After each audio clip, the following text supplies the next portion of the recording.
view right there where all those like weird turns are in the stop signs. Okay. That was I'm glad to see that you guys are awake on a Monday. That's oh yes, you are. I'll tell you I'm not. For you, yes. I My see you have a calculator's leg not shake. awake, So though. you had your fill. Oh, turn them on. No, it worked. It's fine now. Can you turn on light? I actually can't see. Yeah, sometimes when it's not too bright outside, it doesn't let in enough outside light to turn on. Okay, so Thursday, we looked at the specific formula for Newton's second law. So it is a version of force equals mass times acceleration.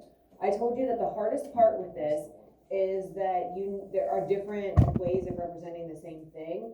And so it's just making sure that you are actually looking at how it's worded and making sure you're matching up the wording with the variables with the version that you need.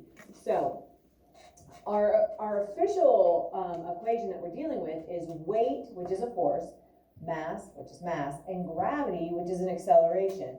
So force equals mass times acceleration, right? This is the specific version of Newton's second law.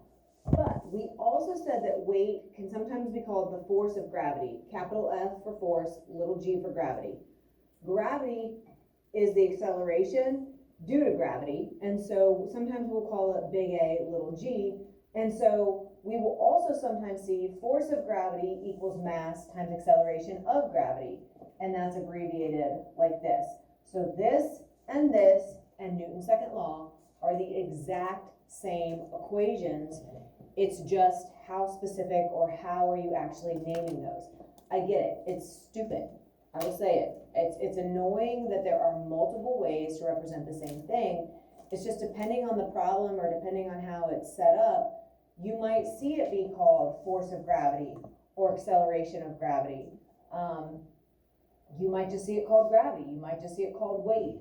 And so just be aware, use this top portion to kind of always like go back and make yourself like, okay, like, do I really know what these things are meant to be? And the units, so don't work ahead, just stay with me. The units can point this out because the units are always going to be the Newton, always going to be the kilogram, and always going to be the meter per second squared. So personally, I find it's easier to identify the units in these type of questions, and then because they're so specific and set, if you know that it's a meter per second squared, but you don't understand how it was worded, well, meter per second squared is always acceleration. So anytime you see meter per second squared with a number, that number will be your acceleration, all right? And it can either be acceleration and we call that gravity, or it can be acceleration of gravity. But either way, the units are always the meter per second squared.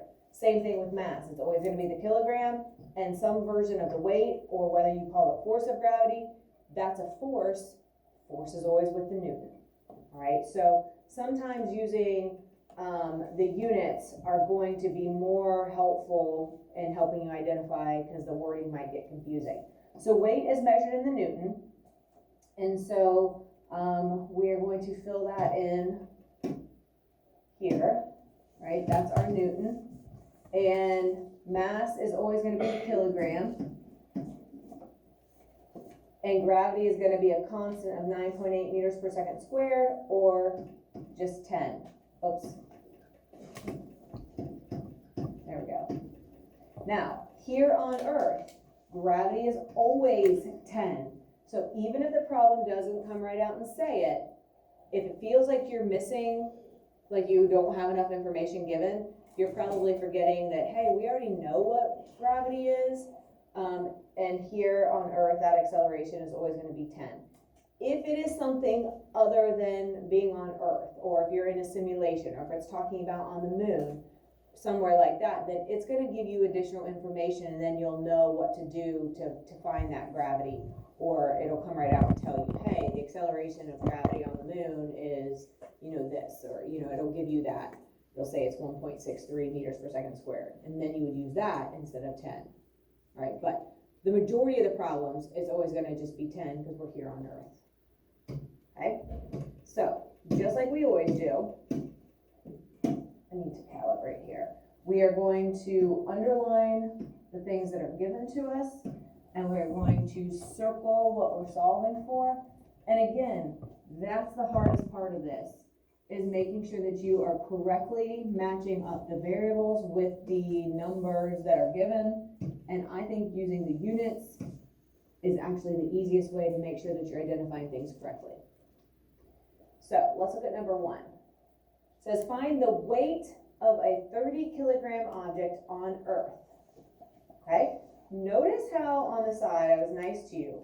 Weight, it might also call it the force of gravity. Obviously mass is always just listed as mass. And then gravity might also be called the acceleration due to gravity. Well, what do I need to underline? Give me a piece of information here that's given. 30 kilograms, okay?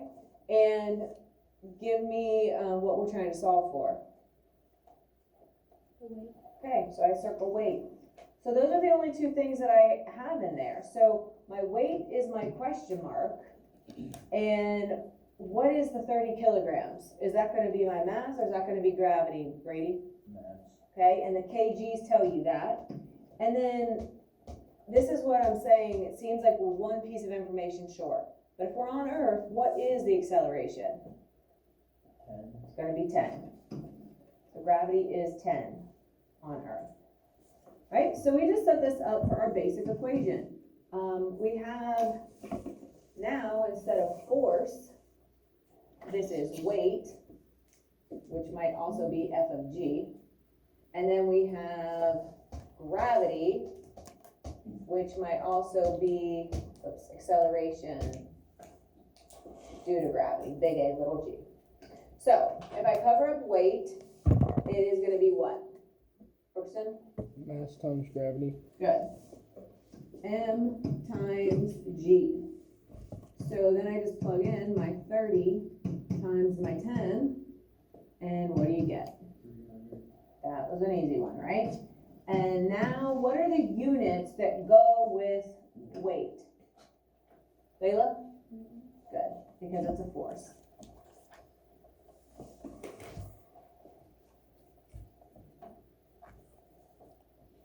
So remember, what I have on my paper, you have on yours. And again, it seems like we're one piece of information short, but you have to remember that constant of what gravity is on Earth, which is the 10 meters per second squared. Okay?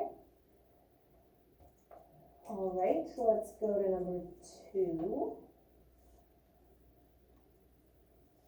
And it says, find the mass of a 90 Newton object on the Earth.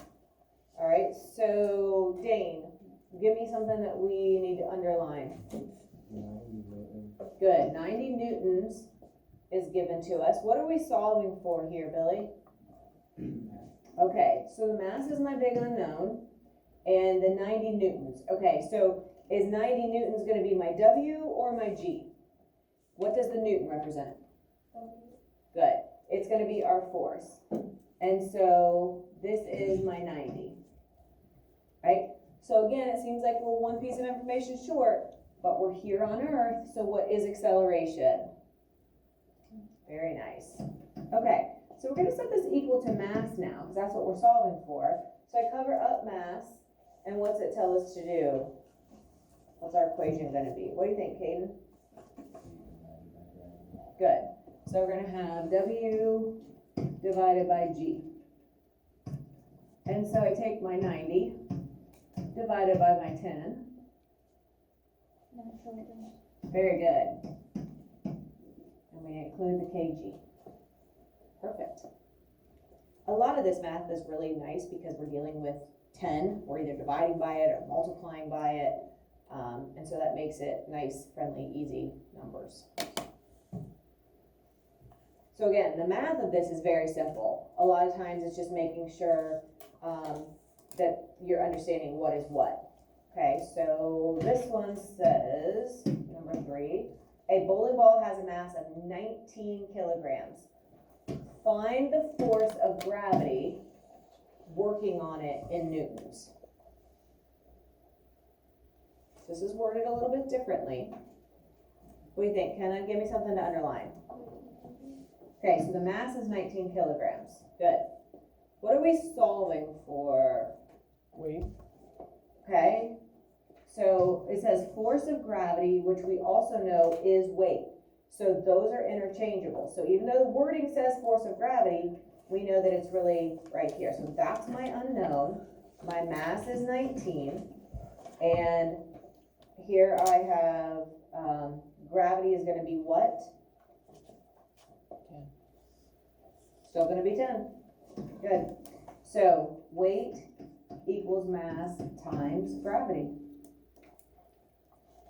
Or if you wanted to do it, F of G equals M times A of G. Same thing, whatever you're more comfortable with, because you're going to get the same answer. Okay, so if the problem says force of gravity, so we'll use F of G equals, 19 times my 10. Okay. 190 M. Good. And here it actually gave you the units already, because it says, what is the force of gravity working on it in newtons? So if you're confused on force of gravity, you're like, oh, well, you're solving for newtons. Newtons goes with your force, and that's your unknown. Okay? So again, sometimes it's just the difference of the wording that makes the problem a little bit trickier. Let's go to number 6. Let's go to number 6. So an astronaut has a mass of 80 kilograms. We want to find his weight if he is in a flight simulator where the gravitational attraction has been reduced to 1/10 of Earth's pull. Hint, multiply Earth's gravity by 1/10. I'm going to do that first so I don't forget. All right? So to find gravity, it's going to be 1/10 of Earth's. Well, Earth's is 10. And it says multiply that by 1/10. So when you cross multiply that, you end up with 10 over 10, which reduces to what? Just 1. So the gravity in this specific situation is going to be 1 instead of 10. Okay? So now let's just go back to the regular problem. An astronaut has a mass of 80 kilograms, find his weight. So what do I need to underline, Egypt? What's a piece of information that's given? What do you see? Perfect. A mass of 80 kilograms. And then what are we solving for here, Kendall? What's it want us to find? Good. The weight. And so that becomes my question mark. My mass is 80, and I see that because of the kgs. And so again, I set this up for weight equals mass times gravity. And so my mass is 80 times my gravity, which we said was 1. And so that just is 80. And what would be the newtons that go with the newtons?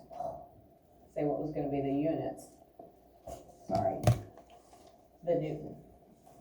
The units are the newton because it's weight. So this would be an example if you are given a different acceleration due to gravity. Okay? Any questions? All right, so I would like to see you complete the back and then show me, and then you'll get your assignment paper. So you're going to be doing 4, 5, and 7 on your own.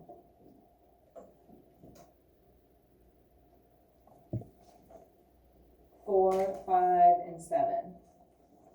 And then bring it to me, and then you will get the purple paper, which is your assignment paper. Let me get over here first. Oh, let me stop this.